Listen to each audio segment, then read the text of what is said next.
Hello అండి, welcome to my channel. Telangana రాష్ట్ర ముఖ్యమంత్రి సీఎం రేవంత్ రెడ్డి కొత్త రేషన్ కార్డులకే స్పందిస్తూ రేషన్ కార్డు లేని వారికి రేషన్ కార్డులు మంజూరు చేస్తామని అయితే చెప్పుకొస్తున్నారు.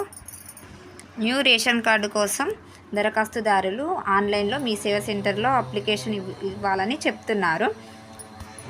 ఈ అప్లికేషన్ ప్రాసెస్ అండ్ డీటెయిల్స్ ఒక వెబ్సైట్లో తెలంగాణ ప్రభుత్వం క్లియర్ అన్ని డీటెయిల్స్ని అయితే ఇచ్చిందండి. నేను ఇప్పుడు ఈ అప్లికేషన్ ఫామ్ ఎలా అప్లై చేసుకోవాలి, దాని ప్రాసెస్ ఏంటి అనేది మీకు ఇప్పుడు ఎక్స్ప్లెయిన్ చేస్తాను.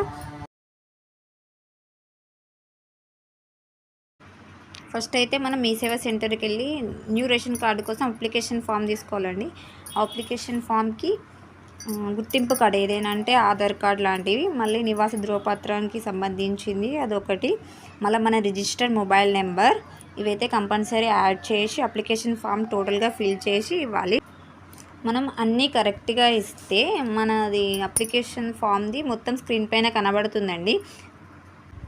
నెక్స్ట్ మనం అప్లై చేసిన register number and mobile number అయితే మనం అందుబాటులో ఉంచుకోవాలండి. ఎందుకంటే మనకు మెసేజ్ వస్తుంది మనం అప్లై చేసిన దాన్ని బట్టి. ఆ తర్వాత గవర్నమెంట్ మన ఫ్యామిలీ స్టేటస్ని అయితే సెర్చ్ చేస్తుందండి, మనం అర్హత కలిగిన వారమా రేషన్ కార్డుకి లేదా అని.